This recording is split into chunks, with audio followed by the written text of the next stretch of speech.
কোনায় দাঁড়িয়ে দেখছিলাম দুটি ছেলে গেরুয়া বসন করে মন্দিরের সিঁড়ি দিয়ে ওপরে উঠছিল। এত মন দিয়ে আমি কাউকে সিঁড়ি স্নেহ করতে দেখিনি, এত ভালোবাসা দিয়ে আমি কাউকে সিঁড়ি থেকে ধুলো তুলতে দেখিনি।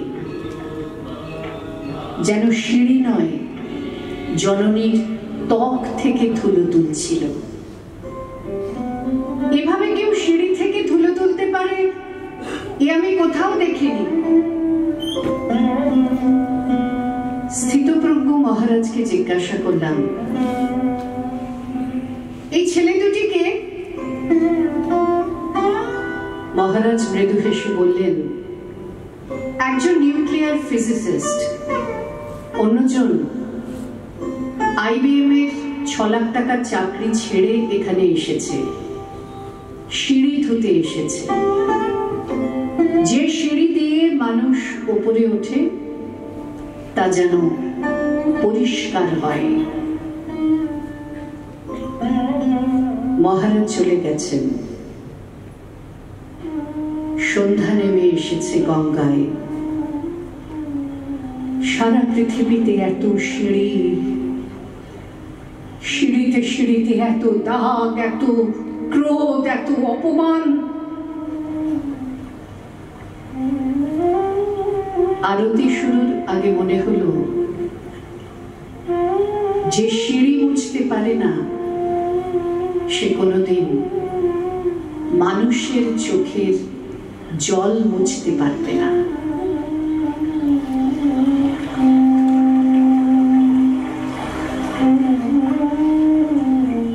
সুবোধ সরকারের বেলুড় শোনালাম। এরপরে সুনীল গঙ্গোপাধ্যায়ের কবিতা স্বাধীনতা, স্বপ্নভঙ্গ ও নতুন স্বপ্ন।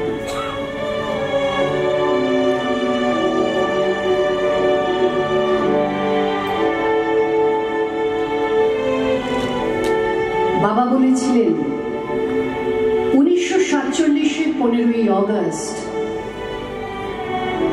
ভারত স্বাধীন হল,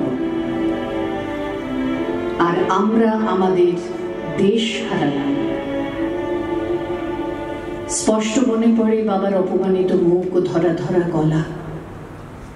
আমি তখন 13, কথাটার মানে ঠিক বুঝিনি। প্রভাত ফেরিতে বাজছিল বিউগল।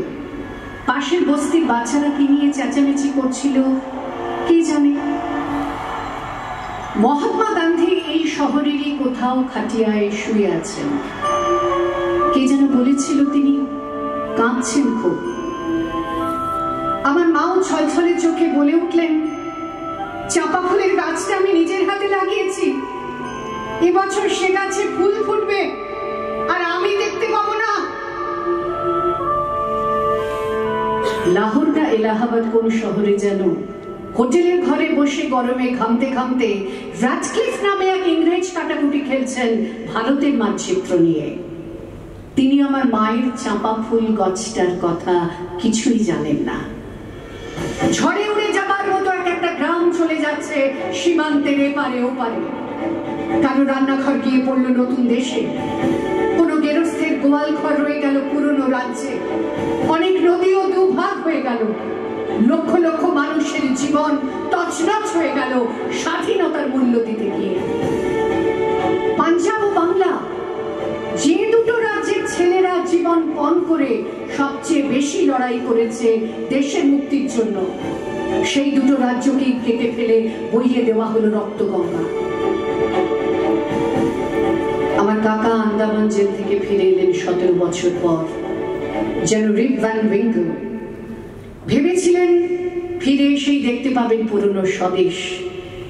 সমুদ্র পার হয়ে এসে যখন চোখ রাখলেন, কে যেন প্রচন্ড এক খুশি মারল তার চোখে। তিনি দেখলেন রাটক্লিফের ছুরিতে দ্বিখণ্ডিত ভূমির যেখানে সেখানে ক্ষত। তিনি দেখলেন মানুষ আর মানুষ নেই, কেবল হিন্দু আর মুসলমান। ফজল চাচার ঘুড়ির দোকান আগুনে পুড়ে ছাই। শুভ্র দাড়িওয়ালা এক দরবেশ, যিনি মাথা মাথায় চামর বুলিয়ে আদর করতেন সকলকে। তার লাশ ট্রাম লাইনের পাশে পড়েছিল 3 দিন। প্রেসিডেন্সি কলেজে কাকার সহপাঠিনী রেহানা সুলতানাকে কামড়ে ছেড়ে খেয়েছে কয়েকটা রাক্ষস। আর শিয়ালদা স্টেশনের সব প্ল্যাটফর্ম জুড়ে শুয়ে আছে ওপারের গৃহহীন ছিন্নমূল মানুষ। এক মা তার সন্তানকে হারিয়েছেন পথে, আরেকজন খিদে কাঁদছেন, হাতে ভিক্ষের পাত্র। এক পুরোহিত নির্বাক। শ্যামলী নামের ধর্ষিতা মেয়েটির রক্তস্রাব বন্ধ হচ্ছে না কিছুতেই। এইসব পরিবারের মাঝখানে দাঁড়িয়ে আন্দামান ফেরত বিপ্লবীটি প্রত্যক্ষ করলেন স্বাধীনতার স্বরূপ। এক বৃদ্ধ চিৎকার করে উঠলেন, গান্ধীটা মেনে নিল দেশভাগ। তার পেয়ারের জওহরলালকে কিছুতেই বোঝাতে পারলো না। আর যদি সুভাষ বোস থাকতেন এখানে, সুভাষ বোস থাকতেন এখানে, সুভাষ বোস থাকতেন এখানে। সেই চিৎকারের প্রতিধ্বনি গিয়ে পৌঁছল দিল্লিতে। এক মহারাষ্ট্রীয় যুবকের হাতে প্রার্থনা সভায় খুন হলেন গান্ধীজি। 17 বছর আগে আমার কাকা ছিলেন একজন বলিষ্ঠ ডাকাবুকো যুবক। ধরা পড়ার আগে আরো 1.5 বছর পলাতক। তখনও ভালো করে খাবার জুটত না। আন্দামান জেলে নর্থ ওয়েস্ট ফ্রন্টিয়ারের কয়েকজন গার্ড তাকে মাটিতে চেপে ধরে যৌন বলাৎকার করত। অত্যাচারের ভাষা ছাড়া আর কোনো ভাষাই তাদের জানা নেই। সেই সুপুরুষটিকে এখন আর চেনা যায় না। একদিন তাকে ভালো করে খাওয়াবার ব্যবস্থা হলো। একটা মস্ত বড় কাঁসার থালায় বেড়ে দেওয়া হলো ভাত, পাশে একটা বাটিতে সোনামুগ ডাল, ঝিঙে পোস্ত, ভাপা ইলিশ, গলদা চিংড়ি। মাটিতে পেতে দেওয়া হলো আসন। সেই আসনের উপর বসে অনেকক্ষণ কাকা চুপ করে রইলেন। তার চোখ থেকে গড়িয়ে পড়তে লাগলো জল। কিছুক্ষণ পরে কাকা থালাটি ঠলে সরিয়ে উঠে পড়লেন। জীবনে দ্বিতীয়বার তিনি নিরামিষ ছাড়া আর কিছুই খাননি। এর কয়েক মাস পরে কাকা চলে গেলেন তার পুরনো জেল সঙ্গী উল্লাসকর দত্তের কাছে। তারা দুজনে মুখোমুখি চুপচাপ বসে থাকতেন, যেন সব কথা ফুরিয়ে গেছে। জন্ম থেকেই স্বাধীনতা নামের শিশুটি বিকলাঙ্গ। তবু তাকে বারবার সারিয়ে তোলার চেষ্টা হয়েছে বহু যত্নে। তার গায়ে বারবার বদলে বদলে যে জামাটি পরানো হয়েছে তার নাম গণতন্ত্র। পাশে প্রতিবেশী দেশটি অবশ্য সেই পোশাকের তোয়াক্কা করেনি। অবিরাম খুনোখুনি আর সামরিক শাসনে তার রক্তাক্ত পরিত্যক্ত হয়েছে। তারপর তো একসময় ভেঙে 2 টুকরোই হয়ে গেল। এই পুরনো দেশটা কিন্তু ভাগলো না। যদিও সীমান্তেও পাহাড়ে মাঝে মধ্যেই বন্দুক গর্জায়, মাথার কাছে কাশ্মীর নিয়ে নিরন্তর মাথা ব্যথা, তবু ভাঙল না।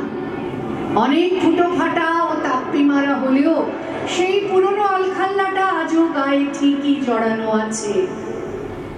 মানুষের বয়স আর দেশের বয়স তো এক নয়। 60 বছরে সে সবেমাত্র কৈশোরে পা দিয়েছে।